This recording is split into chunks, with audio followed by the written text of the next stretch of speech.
Bismillahirrahmanirrahim. Assalamualaikum warahmatullahi wabarakatuh. Alhamdulillahi rabbil alamin. Wassalatu wassalamu ala al-mabu'uthi rahmatan lil alamin nabiyina Muhammad wa ala alihi wa sahbihi ajma'in, amma ba'd. Fa subhanaka la ilma lana illa ma 'allamtana innaka antal alimul hakim. Rabbi shrah li sadri wa yassir li amri wa hlul 'uqdatam min lisani yafqahu qawli.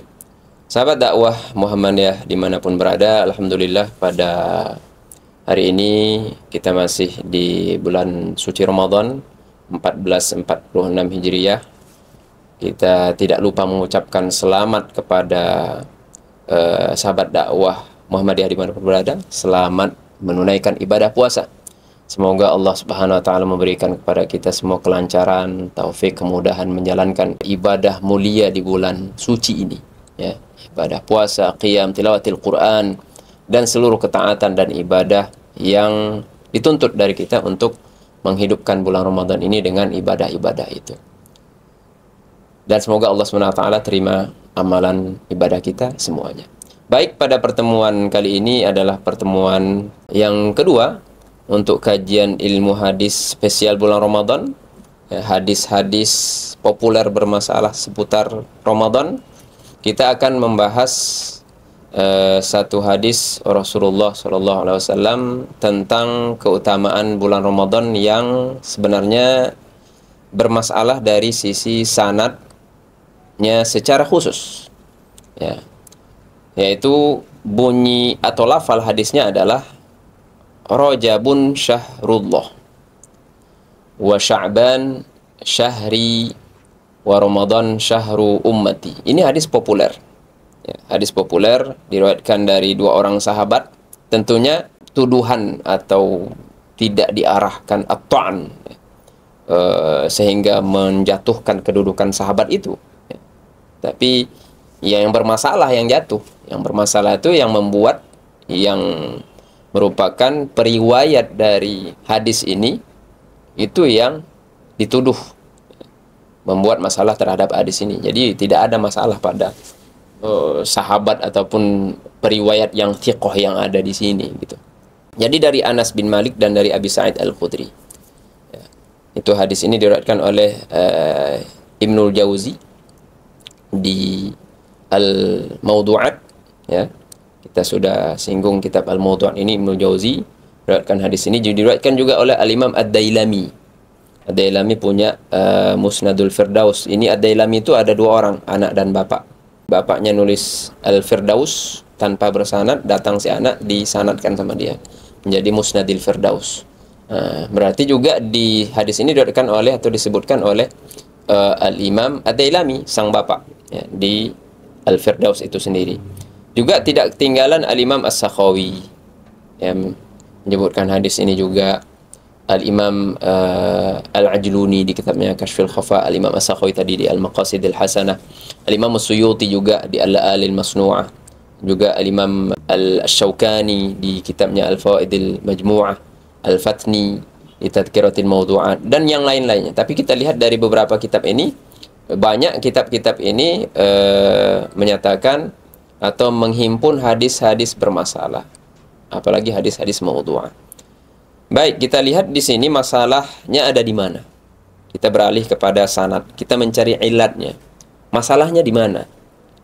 Sanadnya itu, di sanadnya Anas bin Malik itu ada seorang periwayat yang mana kalau kita rujuk ke kitabnya Al-Mawdu' li Ibnul Jauzi tadi, ada seorang periwayat yang bernama Ali bin Abdillah ibni Juhaim As-Sufi, Abul Husain. Tapi kalau kita rujuk ke Al-La'alil Masnu'ah, kitab Imam Suyuti, yang mana beliau melakukan ta'aqubat, ya.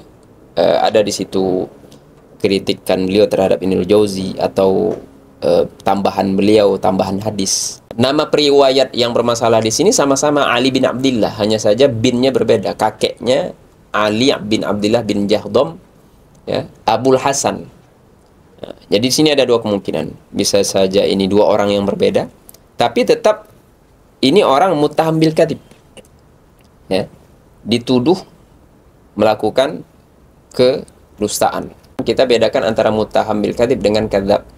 Orang yang tertuduh, yang diduga berdusta itu berarti dalam kehidupan sehari-harinya itu dia berdusta, ketahuan berdusta meskipun dia tidak pernah mengarang hadis Rasulullah SAW. Jadi kalau di zaman riwayat ada orang seperti ini, maka hadisnya itu otomatis dhaif jiddan.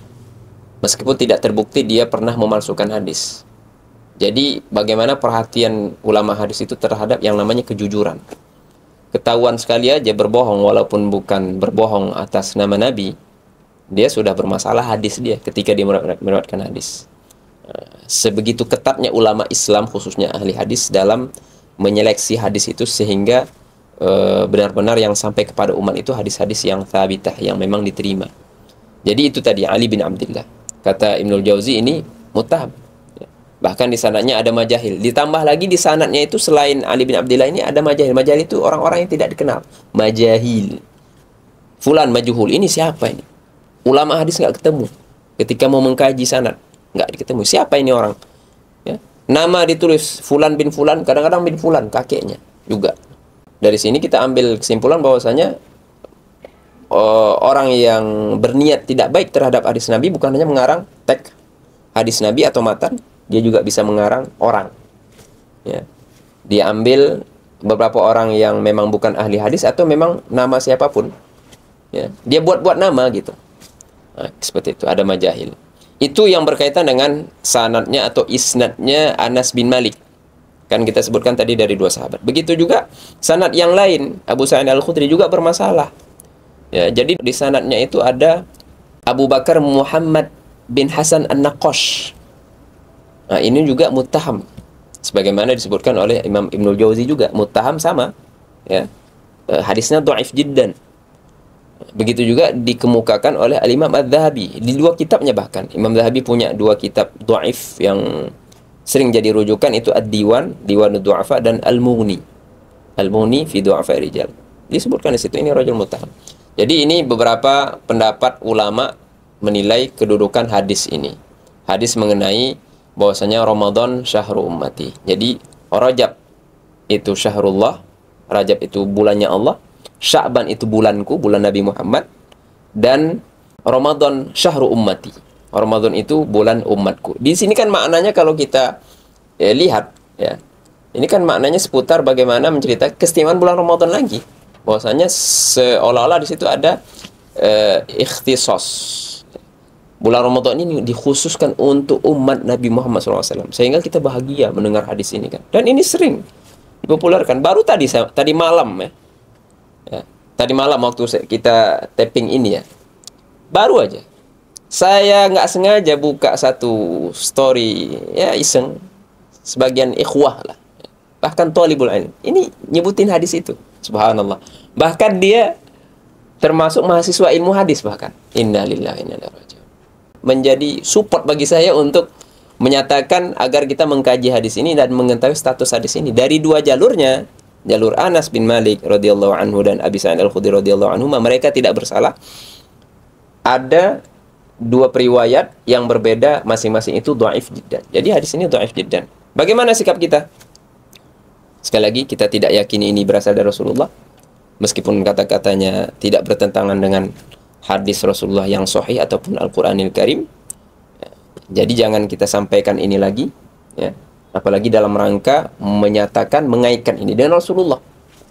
Apalagi sampai percaya diri. Ya kan? Jadi kadang-kadang bahkan ketika saya tidak menyebutkan ini dari Rasulullah saja pun, pendengar saya mungkin akan mengira ini hadis. Itu yang terjadi kan pada hadis-hadis populer itu. Terkadang para wa'idh, para da'i di mimbar-mimbarnya menyebutkan suatu hadis. Enggak, kadang-kadang mereka tidak menyebutkan, menyandarkannya kepada Rasulullah SAW. Hanya saja banyak para pendengar atau di masyarakat itu mengira itu hadis Rasulullah SAW. Nah, jadi hal seperti ini perlu kita tanbih ya, agar sekali lagi kita tidak terjerumus. Kata Rasulullah yang maknanya itu, siapa yang meriwayatkan dariku satu hadis, dia tahu hadis itu bermasalah, meskipun itu konteksnya hadis palsu, maka dia termasuk salah satu orang yang memalsukan hadis. Dan ini juga apa yang saya sebutkan sebelum ini dikuatkan juga dengan sikap yang moderat dari kalangan ulama dalam menyikapi hadis dhaif. Salah satu syaratnya apa? Boleh mengamalkan hadis, tapi dengan syarat apa? Tidak dhaif jiddan. Sedangkan hadis ini adalah dhaif jiddan. Kita punya banyak hadis yang sahihah yang menyatakan keutamaan bulan Ramadan itu sendiri. Cukuplah bulan Ramadan itu bulan yang Allah sebutkan, satu-satunya bulan yang Allah sebutkan dalam Al-Qur'anil Karim. Allah turunkan di situ Al-Qur'anil Karim, mukjizat terbesar, itu sudah cukup untuk membuat kita bahagia, ya, agar selanjutnya kita menghidupkan bulan Ramadan itu dengan segala bentuk ibadah, baik itu siam ataupun qiyam ataupun ibadah-ibadah lainnya. Jadi demikian, semoga bermanfaat, dapat kita fahamin, semoga menjadi pencerahan bagi kita semua. Mohon maaf kesalahan kekurangan. Terima kasih atas segala perhatiannya. Barakallahu fikum. Wassalamualaikum warahmatullahi wabarakatuh.